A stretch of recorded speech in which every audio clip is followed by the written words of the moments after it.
ব্যক্তির অপরাধের সাথে সংস্থার অপরাধকে আমরা জড়িয়ে ফেলছি না। এখন একটা সুনির্দিষ্ট অভিযোগের ভিত্তিতে একজনকে গ্রেফতার করা হয়েছে, তার ব্যাপারে একটা আইনি প্রক্রিয়া চলছে। তিনি অভিযুক্ত হতেও পারেন, অভিযুক্ত নাও হতে পারেন, সেটা আদালত দেখবে। আর আজকেও দেখলাম পত্রিকাতে যে ইসকনের পক্ষ থেকে একটা সম্মেলন করে বলা হয়েছে যে তাদের সাথে যাকে গ্রেফতার করা হয়েছে তার কোনো সম্পর্ক নেই।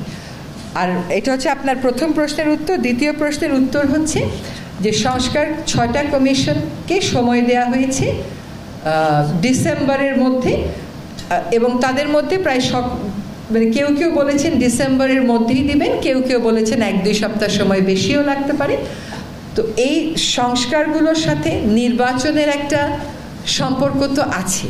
এই সংস্কারের প্রস্তাবগুলো আসবে, এগুলোর উপর জনগণ কথা বলবে, চূড়ান্ত একটা সংস্কার প্রস্তাবনা হবে, সেই মোতাবেক যে পদক্ষেপগুলো নেওয়া সেগুলো আমরা নিব। আমরা বারবার বলছি যত দ্রুত সম্ভব সংস্কার শেষ করে আমরা নির্বাচনের দিকে যাব। নির্বাচনের একটা প্রাথমিক নির্বাচন শুরু করার প্রাথমিক কাজগুলোও কিন্তু হয়ে গেছে, নির্বাচন কমিশনও গঠন করা হয়েছে। কাজেই নির্বাচন যত দ্রুত সম্ভব সংস্কারগুলো, জরুরি সংস্কারগুলো শেষ করেই তারিখ জানিয়ে দেওয়া হবে। সারা দেশের কোর্টের নিরাপত্তা নিয়ে কথা হচ্ছে। আসলে যেটা একটু আগে আমি বললাম যে সকলকেই সংযত থাকতে হবে এবং ধৈর্য ধরতে হবে। কারোর যদি কোথাও কারোর সাথে কোনো বিরোধিতার বিষয় থাকে, সেটা ব্যক্তিগত হোক, সামাজিক হোক, রাজনৈতিক হোক, এটা হিংসাত্মক প্রক্রিয়ায় প্রকাশ করলে আপনি যে ফলটা চাচ্ছেন সে ফলটা তো পাচ্ছেন না। হয়তো আপনার দাবিটা খুবই যৌক্তিক, কিন্তু আপনার দাবি আদায়ের পদ্ধতি যদি বেআইনি হয়ে যায়। 65% পর্যন্ত বিদ্যুৎ বিল সাশ্রয় করে আপনাকে রাখে প্রশান্তিতে। ওয়ালটন ফ্যান হাওয়া বদলে দেয়।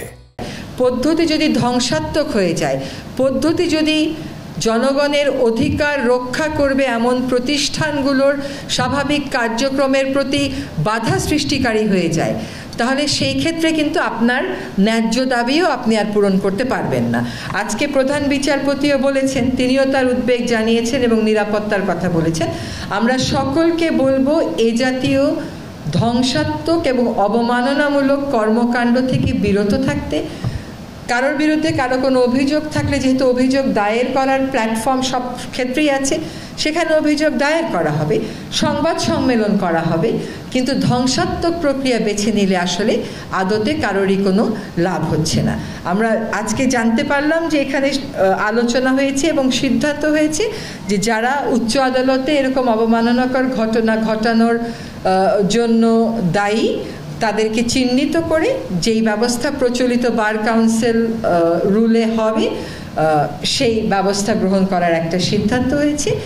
একইভাবে গত পরশু যে ঘটনাটা ঘটে গেল, এটা তো মর্মান্তিক, এটা কাউকেই সাহায্য করছে না, এই দেশকে বিন্দুমাত্র সাহায্য করছে না। কাজে যদি আমরা সত্যিকার অর্থেই গণতান্ত্রিক হতে চাই, তাহলে নিজেদের মধ্যে আমাদের দাবি দাওয়াগুলো আদায়ের ক্ষেত্রে, সেক্ষেত্রেও কিন্তু আমাদেরকে গণতান্ত্রিক মনোভাবের পরিচয়টা দিতে হবে। এটাকে হালকাভাবে দেখার আসলে কোনো সুযোগ নেই।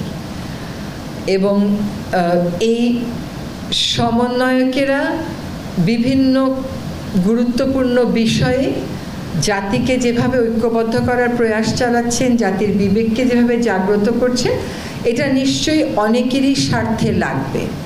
ফলে তাদের নিরাপত্তার বিষয়টা আজকে আমাদের ক্যাবিনেটে রেইজ করা হয়েছে, ফ্ল্যাগ করা হয়েছে, এবং তাদের যে নিরাপত্তা প্রয়োজন এটাও আলোচিত হয়েছে। কিন্তু এটার ব্যাপারে বিস্তারিত কোনো সিদ্ধান্ত হয়নি। তবে এটা কি সরকার একেবারেই হালকাভাবে দেখছে না, এবং এইটার ব্যাপারে তদন্ত যেটা করার কথা সেটা সরকারের যে দায়িত্বপ্রাপ্ত সংস্থাগুলো আছে তারা সেই তদন্ত কাজ করছে।